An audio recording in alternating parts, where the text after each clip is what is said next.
Buenas tardes, estimados estudiantes.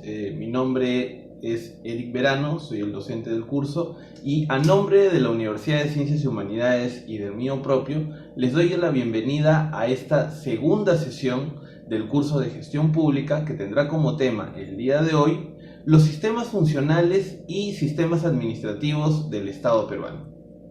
Comencemos entonces con la exposición. Para tal fin, vamos a ir a la segunda sesión, al PPT de la segunda sesión, que es este de aquí, y vamos a iniciar la exposición. Bueno, continuando con nuestras clases, el curso de Gestión Pública, mi nombre es Eric Verano Mesa, y el día de hoy vamos a mostrar lo que es los sistemas funcionales y administrativos del Poder Ejecutivo. Tenemos aquí lo que son los aprendizajes esperados, que se reconozca la importancia del Estado y su finalidad. Bueno, esto ya es parte de lo que se dijo la semana pasada, la sesión pasada, perdón. Vamos a pasar esto. Igual lo pueden ver en el sílabo. Y entremos de lleno a estos sistemas de la gestión pública. Tenemos que en el Estado peruano existen dos tipos de sistemas: los sistemas funcionales y los sistemas administrativos. Esta es una clase, la verdad, bastante técnica, bastante técnica. Seguramente van a haber muchas preguntas, pero estas serán resueltas cuando tengamos la sesión en vivo, ¿no? La clase en vivo. El momento en el cual pueden ustedes hacerme todas las preguntas y algunas dudas que tengan sobre esta exposición. Como ya les adelanté, es un tema bastante técnico, pero es muy importante también conocerlo, saberlo. Empecemos por conceptualizar lo que son los sistemas en general. La Ley Orgánica del Poder Ejecutivo, más conocida como la LOPE, por sus siglas, considera a los sistemas como los conjuntos de principios, normas, procedimientos, técnicas e instrumentos mediante los cuales se organizan las actividades de la administración pública, que requieren ser realizadas por todas o varias entidades de los poderes del Estado, de los organismos constitucionales y de los niveles de gobierno. Ahora, ¿qué son los sistemas funcionales? ¿Qué finalidad tienen? Tienen por finalidad asegurar el cumplimiento de políticas públicas que requieren la participación de todas o varias entidades del Estado. El Poder Ejecutivo es responsable de reglamentar y operar los sistemas funcionales. Las normas del sistema establecen las atribuciones del ente rector del sistema. Entonces, los sistemas funcionales se tiene que solo por ley se crea un sistema y esa propuesta el Ejecutivo. Se establecen dos condiciones concurrentes para justificar un sistema funcional. La primera es asegurar el cumplimiento de una política pública y la segunda, la participación de todas o varias entidades del Estado. El cumplimiento de las políticas nacionales y sectoriales del Estado es responsabilidad de las autoridades del gobierno nacional, de los gobiernos regionales y los gobiernos locales. Es decir, el presidente, los gobernadores regionales y los alcaldes. Ahora, todas estas políticas públicas aterrizan en políticas de gobierno o políticas nacionales que son formalizadas por el Poder Ejecutivo. Anteriormente hicimos una diferencia entre lo que eran las políticas de gobierno y las políticas del Estado. Bueno, acá vamos a tener que, ya sean políticas de gobierno o políticas nacionales, son en las que aterrizan las políticas públicas y constituyen el oficio principal de los ministerios. Los ministerios, son responsables de diseñar, establecer, ejecutar y supervisar las políticas nacionales y sectoriales, asumiendo la rectoría respecto de ellas, y asumiendo también una labor técnica que es desarrollada a través de los órganos de línea que tiene cada uno de estos ministerios. Los ministerios tienen órganos de apoyo, es decir, ahí está la Oficina General de Administración, la Oficina General de Planificación y otras tantas más, y órganos de línea, que son por lo general direcciones. Direcciones que, como en el caso donde yo trabajo, en el Ministerio de la Producción, se tienen direcciones generales de políticas, direcciones generales de desarrollo empresarial, direcciones generales de pesca y otras más. Estos órganos de línea proponen y ejecutan tanto políticas públicas como funciones sustantivas a cargo de la entidad. Ahora que hemos un poco aterrizado en lo que son las políticas públicas y el qué hacer de cada uno de los ministerios, podemos decir también que los ministerios diseñan, establecen, ejecutan y supervisan las políticas nacionales y sectoriales, asumiendo la rectoría respecto de ellas. Por citar un ejemplo, el ente rector del Sistema Funcional de Salud es el Ministerio de Salud, el MINSA, y está diseñada una política que es la Política Nacional Multisectorial de Salud al 2030. Aquí también podrán apreciar, a propósito de la política que diseñó el Ministerio de Salud, que ese plan, ¿no? Ese plan ya vamos a ver qué es también, es el ente rector en temas de planificación del Estado, ha diseñado una guía de políticas nacionales, es decir, una guía en la cual nosotros podemos, en el caso de ser gestores públicos, entrar y ver un documento de gestión que nos permite saber cómo es que podemos diseñar una política. Porque no es cuestión de que a un iluminado se le ocurra y diga, bueno, yo pienso que la política la voy a hacer de esta forma. No, existen ya lineamientos, existen documentos que nos dicen cómo se van a realizar estas políticas nacionales. Los sistemas funcionales nos dicen que las políticas nacionales son de carácter multisectorial y que son coordinadas por el presidente del Consejo de Ministros, que también desarrolla y dirige las relaciones entre los diferentes poderes, entre los organismos constitucionales y otros niveles de gobierno y la sociedad civil. Ahora, estos sistemas funcionales están dirigidos, están siendo asumidos por sus respectivos entes rectores, que vienen a ser los ministerios del Estado peruano. Y por si ustedes no lo sabían, el Estado peruano tiene 19 ministerios. Aquí pueden ver las siglas, y yo les voy a decir cada una de ellas. PCM, Presidencia del Consejo de Ministros. Este es RREE, Relaciones Exteriores. MINDEF, Ministerio de Defensa. MININTER, Ministerio del Interior. MINEDU, Ministerio de Educación. MINSA, Ministerio de Salud. MTPE, Ministerio de Trabajo y Promoción del Empleo. MINAGRI, Ministerio de Agricultura y Riego. PRODUCE, que es el Ministerio de la Producción. MEF, Ministerio de Economía y Finanzas. MINCETUR, Ministerio de Comercio Exterior y Turismo. MINEN, Ministerio de Energía y Minas. MTC, Ministerio de Transporte y Comunicaciones. Vivienda, que es el Ministerio de Vivienda, Construcción y Saneamiento. MIMP, el Ministerio de la Mujer y Poblaciones Vulnerables. MINAM, Ministerio del Ambiente. Cultura, Ministerio de Cultura. MINJUST, que es el Ministerio de Justicia y Derechos Humanos. Y finalmente el MIDIS, Ministerio de Desarrollo e Inclusión Social. Esos son los 19 ministerios en los cuales se divide el Estado peruano y que tienen a su cargo cada uno de ellos la rectoría de sus respectivos sistemas funcionales.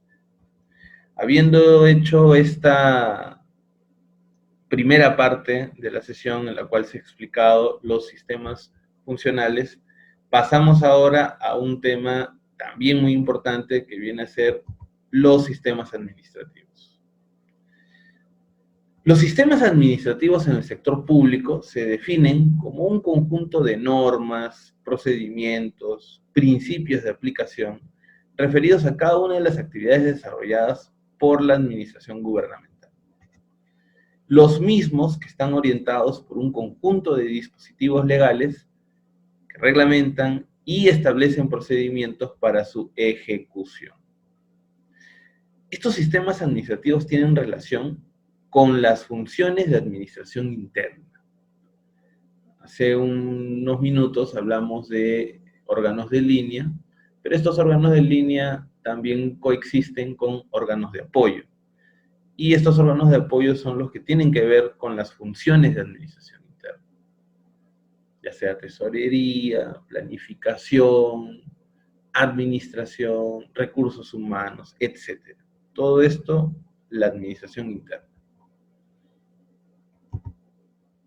El objetivo general de estos sistemas administrativos es, en primer lugar, mejorar la gestión pública, la cantidad y calidad de los bienes y servicios que son proveídos por el sector público, así como la información que prevé el sector público, con el fin de propender el desarrollo económico y social del país. Ahora, si hay un objetivo general, es obvio que también hay objetivos específicos. Y los sistemas administrativos tienen como objetivos específicos mejorar los procesos internos y los sistemas de gestión pública, incrementar índices de eficiencia y productividad, mejorar el conocimiento y aplicación del plan estratégico y objetivos de las entidades, elevar la satisfacción y bienestar de los usuarios o público beneficiario, fomentar la transparencia y la rendición de cuentas de la gestión pública, y mejorar los niveles de participación y compromiso en el cumplimiento de la misión institucional. Son estos, pues, los objetivos específicos que tienen los sistemas administrativos. Y acá, quizás la diapositiva más importante de todo el tema de sistemas administrativos. Vemos aquí cuáles son esos sistemas administrativos. Son 11, de los cuales 10 son administrados por el Poder Ejecutivo y 1, según nuestra Constitución, es independiente y es administrado por un organismo público autónomo. Ya vamos a decir cuál es. Bueno, pero de los 10 sistemas administrativos que son administrados por el Poder Ejecutivo, tenemos que 6, más de la mitad, están bajo el Ministerio de Economía y Finanzas.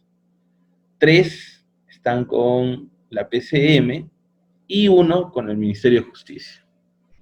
Vayamos uno por uno. Primero tenemos el Sistema de Gestión de Recursos Humanos, que lo ve la Presidencia del Consejo de Ministros, a través de la Autoridad Nacional del Servicio Civil, o mejor conocido como SERVIR. También tenemos el Sistema Administrativo de Abastecimiento, que lo ve el Ministerio de Economía y Finanzas, a través de la OCE, el Organismo Supervisor de Compras del Estado. El Sistema Administrativo de Presupuesto Público, que también lo ve el MEF, a través de la Dirección Nacional de Presupuesto Público. El Sistema Administrativo de Tesorería, que también lo ve el MEF, a través de la Dirección Nacional de Tesorería.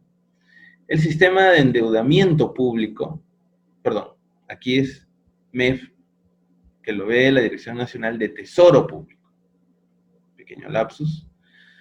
El Sistema Administrativo de Endeudamiento Público, que lo ve el MEF también, a través de la Dirección Nacional de Endeudamiento Público. El Sistema Nacional de Contabilidad, también que lo ve el MEF, con la Oficina de Contaduría Pública. El Sistema de Inversión Pública, también por el MEF, que lo ve a través de la Dirección General de la DGPM. También tenemos el Sistema Administrativo de Planeamiento Estratégico, que esto ya no lo ve el MEF, lo ve PCM, a través de CEPLAN. El Sistema de Defensa Judicial del Estado, que lo ve el Ministerio de Justicia, a través de la CNDJE. adivinan, ¿sí? De defensa judicial del Estado, y el sistema administrativo de modernización de la gestión pública, que lo ve la PCM a través de la Secretaría de Gestión Pública. Y finalmente el sistema administrativo de control, el número 11, que tiene como su ente rector a la Contraloría General de la República.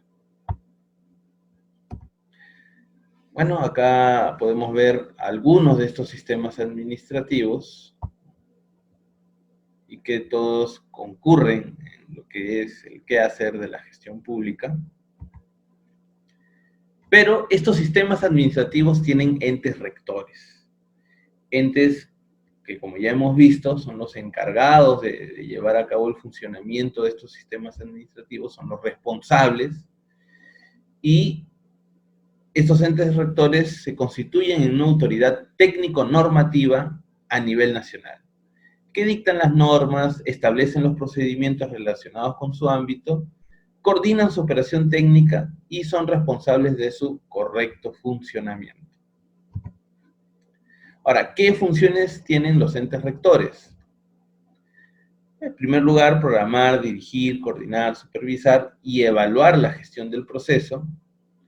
Y eso nos lleva a recordar lo que hablamos en la primera sesión, la gestión por procesos, que es uno de los elementos de la gestión pública. Como función número 2 tienen la de expedir normas reglamentarias que regulen el sistema. ¿Y ustedes saben de casualidad dónde se publican esas normas reglamentarias? Como casi todas las leyes, decretos supremos y demás normativas del sector público, estas se publican, a la redundancia, en el diario oficial El Peruano.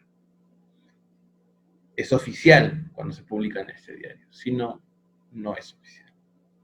Otra función es mantener actualizada y sistematizada la normatividad del sistema, capacitar y difundir la normatividad del sistema en la administración pública, ¿no? Son ellos los encargados de poder dar capacitación, de difundir esa normatividad, de llevar registros y producir información relevante de manera actualizada y oportuna, y esto ayuda a la retroalimentación, que era uno de las características, y a ver si se acuerdan, ¿no?, del modelo postburocrático, y que entraba dentro también de lo que son los ciclos de la gestión pública, al momento de hacer la supervisión, el control.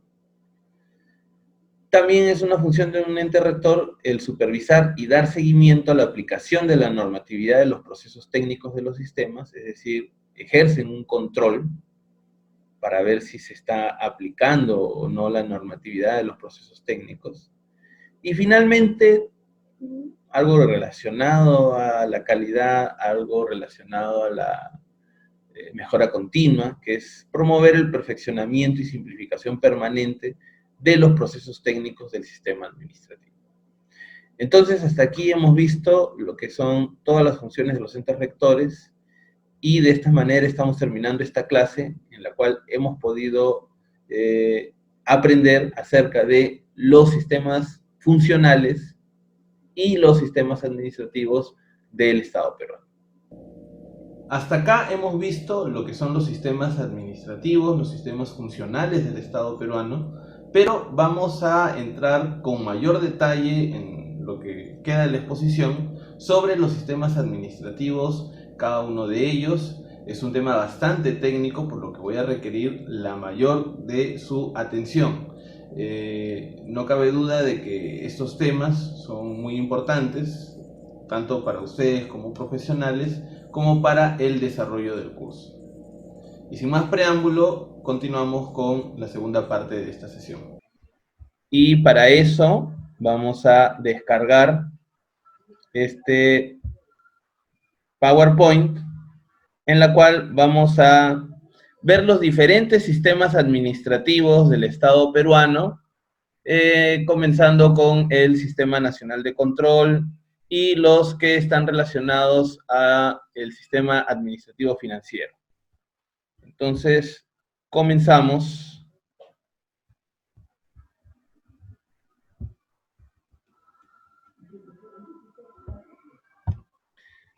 Como habíamos dicho, los sistemas administrativos del Estado son 11, 10 que están controlados por el Poder Ejecutivo, pero uno constitucionalmente está supervisado por la Contraloría General de la República. Y esto forma parte de lo que nos dice la Constitución Política, en la cual podemos ver la definición de la Contraloría General de la República como una entidad descentralizada de derecho público que goza de autonomía conforme a su ley orgánica. Esta Contraloría es el órgano superior, rector del Sistema Nacional de Control. Por lo tanto, supervisa la legalidad de la ejecución del presupuesto del Estado, de las operaciones de la deuda pública y de los actos de las instituciones sujetas a control. El Contralor General es designado por el Congreso a propuesta del Poder Ejecutivo por 7 años y puede ser removido por el Congreso por falta grave. Hemos visto hace poco justamente la remoción de un Contralor, Edgar Alarcón, que ahora es congresista, y ahí hemos podido comprobar cómo se ha aplicado este artículo 82. El marco legal del Sistema Nacional de Control está en la ley número 27785, Ley Orgánica del Sistema Nacional de Control y de la Contraloría General de la República. Cada sistema administrativo tiene su propia ley orgánica, y esto regula al Sistema Nacional de Control, supervisando la correcta, útil, eficiente, económica y transparente utilización de los bienes y recursos públicos y el ejercicio de las funciones de los servidores y funcionarios públicos. Esto es lo que regula el Sistema Nacional de Control. La Contraloría, como ya dijimos, es su órgano rector y tiene autonomía técnica, funcional, administrativa y financiera. ¿Y qué es el Sistema Nacional de Control? Según su ley, es el conjunto de órganos de control, normas, métodos y procedimientos estructurados e integrados funcionalmente, destinados ¿a qué? A conducir y desarrollar el ejercicio del control gubernamental en forma descentralizada. Entonces, es este sistema el que ejerce este control gubernamental a todos los niveles de gobierno. La conformación de este sistema está por la Contraloría General de la República, los órganos de auditoría interna y las sociedades de auditoría. El ente rector, entonces, como dijimos, es la Contraloría General de la República, que, como ya habíamos dicho, está dotado de una autonomía bastante grande y completa, teniendo como misión dirigir y supervisar con eficiencia y eficacia el control gubernamental. ¿Y qué es el control gubernamental? Pues es la supervisión, la vigilancia y la verificación de la gestión pública, de los actos de la gestión pública, de su eficiencia, eficacia, economía y en los plazos, el tiempo, del cumplimiento de la legalidad, que todo se haga dentro del marco de la ley, y la evaluación de los sistemas de administración, gerencia y control. Aquí podemos apreciar los principios del control gubernamental, ¿no?, que son obligatorios para todos los órganos de control, pero que pueden ser ampliados o modificados por la Contraloría General. En total son 19 principios, acá pueden verlos todos en detalle. Y vamos a los tipos de control que realizan las entidades y los órganos pertenecientes al Sistema Nacional de Control. En primer lugar, diremos que hay dos tipos de controles. El control interno, que lo hace la misma entidad, ¿no?, que lo hace su Oficina de Control Institucional, la OSI, y el control externo, que lo hace la Contraloría General de la República, las sociedades, acá vamos a ver las sociedades de auditoría, la SOA, y igualmente las oficinas de control institucional. Ahora, ya sea que el control sea interno o externo, este puede ser, según la temporalidad, el momento en el que se hace, un control previo, un control simultáneo, concurrente también le dicen, y un control posterior. Las normas generales del control gubernamental se dieron a través de la resolución de Contraloría número 273/2014, y tienen como objetivo dos cosas: establecer la organización y funcionamiento de los servicios de control y relacionados, y regular las normas para el debido desempeño profesional. Bueno, hasta aquí todo lo que respecta a el Sistema Nacional de Control.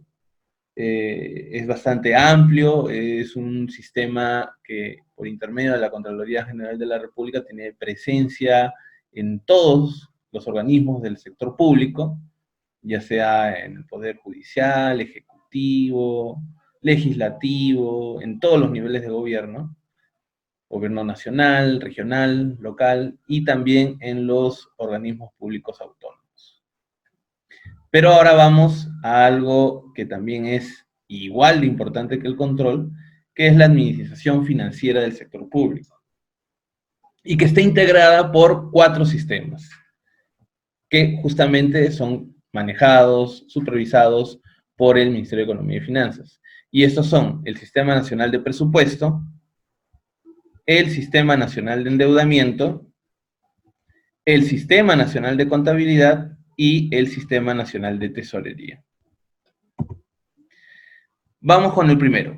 La Ley General del Sistema Nacional de Presupuesto nos dice que este sistema es un conjunto de órganos, normas, procedimientos que conducen el proceso presupuestario de todas las entidades y organismos del sector público en sus diferentes fases.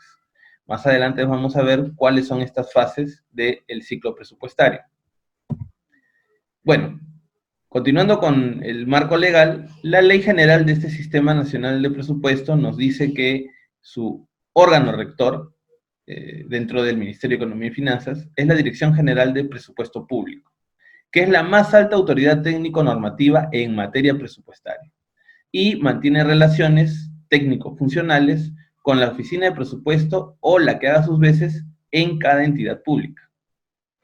A su vez, esta oficina de presupuesto en las entidades públicas es la que conduce el proceso presupuestario de la entidad.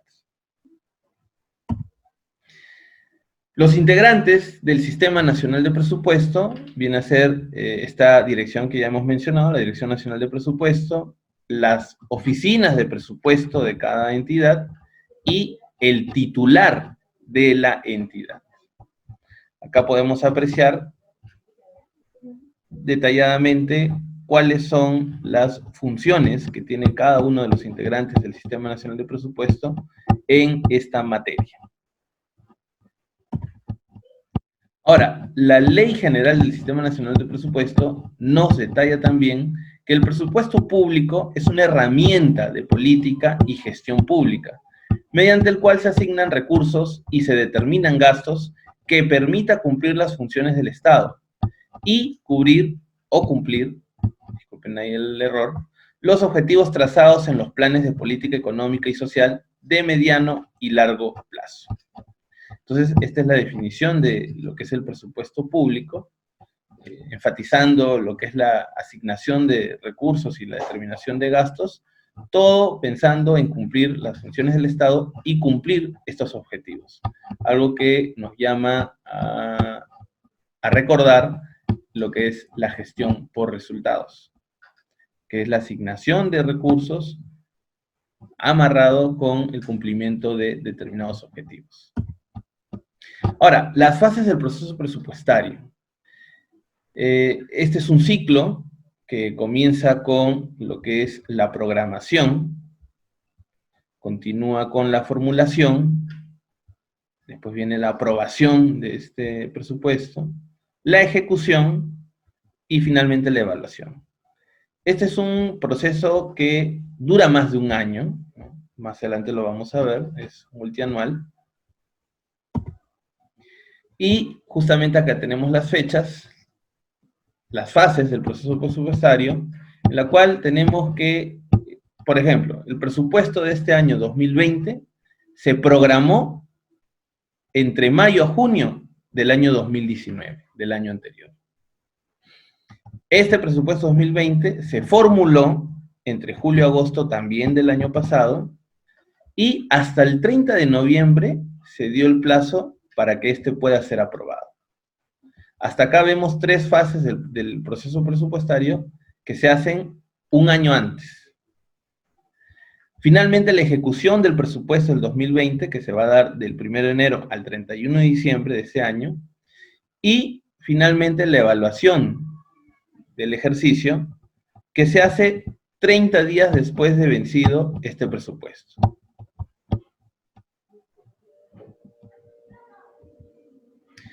Acá en mayor detalle podemos apreciar cómo es que se llega a dar la aprobación de este presupuesto. El MEF sustenta la iniciativa presupuestal ante el CM, es decir, ante el Consejo de Ministros. El presidente del Consejo de Ministros, el Premier y el ministro de Economía y Finanzas sustentan esta iniciativa ante el Congreso de la República. Este Congreso evalúa y analiza en forma detallada y en sesiones públicas. Lo hace a través de la Comisión de Presupuesto y Cuenta General de la República, que a su vez eleva un dictamen que es sustentado ante el Pleno. El dictamen, por lo general, es aprobado con mínimo el 50% más uno de congresistas presentes y es enviado al Ejecutivo para su aprobación. Pero caso contrario, no se diera así, el Poder Ejecutivo, mediante decreto legislativo, promulga el proyecto de ley. En las fases preparatorias de la ejecución del gasto, vemos justamente toda esta parte que ya viene a ser el quehacer de muchos presupuestólogos en las diferentes entidades del sector público, y es con la preparación de la ejecución y la ejecución en sí. Estas etapas de la ejecución presupuestal, dentro de lo que es la fase preparatoria, viene a ser la certificación del gasto, que es un acto de administración en el que se constata que existen los créditos presupuestarios para atender las obligaciones durante el año fiscal. Este es un momento en el cual simplemente vamos a verificar que existe, que hay los recursos financieros, económicos, para hacer las funciones que tienen las diversas entidades. Una vez que se ha certificado que existen estos recursos, se compromete, ¿no?, con cargo al crédito presupuestario y hasta por el monto total de la obligación dentro del año fiscal. Una vez que se ha comprometido, que, como quien dice, se ha separado este dinero para únicamente utilizarlo en lo que ha sido presupuestado, se devenga, que es la constatación de que el bien o el servicio se ha realizado, y finalmente se paga o gira los recursos para atender el gasto comprometido y devengado. Compromiso, devengado, pagado, girado, viene a ser ya la parte meramente de ejecución. Ahora vamos a lo que es el Sistema Nacional de Endeudamiento Público, que también es un conjunto de órganos, normas, procedimientos, mediante los cuales se ejecuta la gestión de los pasivos financieros y sus riesgos financieros. Es decir, todo lo que el Estado va a comenzar a endeudarse.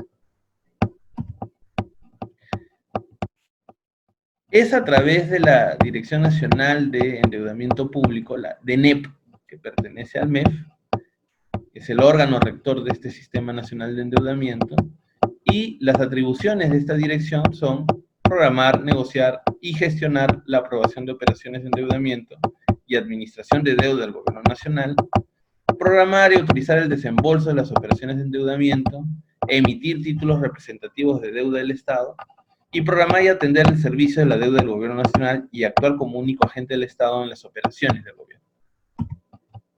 Además, también participar en fideicomisos relacionados con las operaciones de endeudamiento y registrar las obligaciones derivadas de las operaciones de endeudamiento del sector público. Como podemos ver, esto es un tema eminentemente técnico, en la cual también vamos a ver cuáles son los conceptos, los procesos, y vamos a definir, en primer lugar, qué es una operación de endeudamiento público. Es todo financiamiento sujeto a reembolso con o sin garantía del Gobierno Nacional que los gobiernos regionales o gobiernos locales acuerden con personas naturales o jurídicas domiciliadas o no en el país, cuyo periodo de repago sea mayor a 1 año. Esa es una operación de endeudamiento público. Las modalidades de estas operaciones son préstamos, emisión y colocación de bonos, adquisición de bienes y servicios a plazos, avales, asignaciones de líneas de crédito, leasing financiero, titulizaciones de activos o flujos de recursos. Ahora pasamos a otro sistema, que es el Sistema Nacional de Tesorería, también un conjunto de órganos, normas, procedimientos que conducen y ejecutan la gestión del flujo financiero.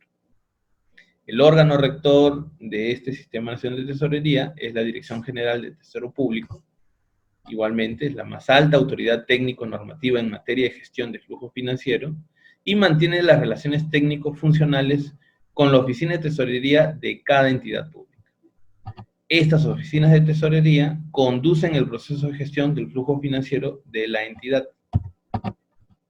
Las funciones de la DGTP, la Dirección General de Tesoro Público, es elaborar un flujo de caja, cash flow, para la estructuración del financiamiento del presupuesto del sector público, implementar y ejecutar procedimientos de pagaduría, medios estándares de cobranza y recaudación de ingresos, para su oportuna acreditación en la CUT, determinar y calificar la condición de los fondos públicos, autorizar la apertura y cierre de cuentas bancarias en el Banco de la Nación o en cualquier entidad del sistema financiero, establecer plazos para la acreditación de ingresos en la CUT y el pago de obligaciones legalmente contraídas por las entidades del sector público y regular las conciliaciones bancarias de los flujos financieros.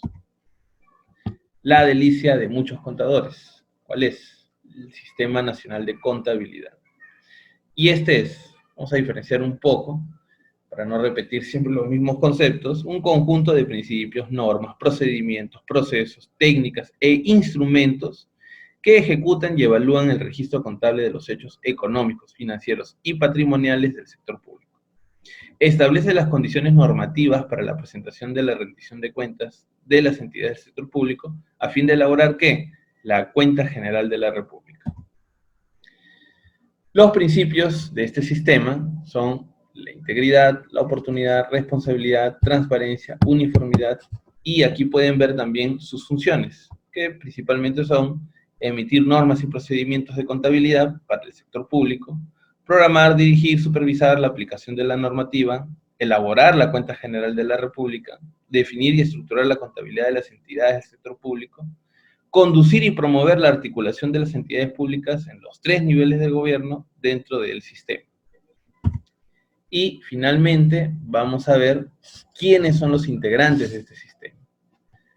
Su ente rector, como mencionamos hace un momento, la Dirección General de Contabilidad Pública, también forma parte de este sistema el Consejo Normativo de Contabilidad y finalmente todas las oficinas de contabilidad de las entidades del sector público. De esta manera hemos terminado con mucho detalle, de una manera, entiendo yo, bastante técnica, lo que ha sido esta exposición sobre los sistemas administrativos, y terminamos ahora sí esta sesión esperándolos para la siguiente clase. Muchas gracias. Y de esta forma hemos terminado la clase del día de hoy. No quiero terminar sin agradecerles la atención que han prestado y además decirles que tienen todos los recursos, ya sean las diapositivas, las tareas, los foros, dentro de su aula virtual. Cualquier duda, nos estamos viendo en las sesiones en vivo, que nos estaremos conectando en Zoom prontamente, y ahí podré absorber cualquier duda o pregunta que tengan al respecto. Muchas gracias, hasta la siguiente sesión.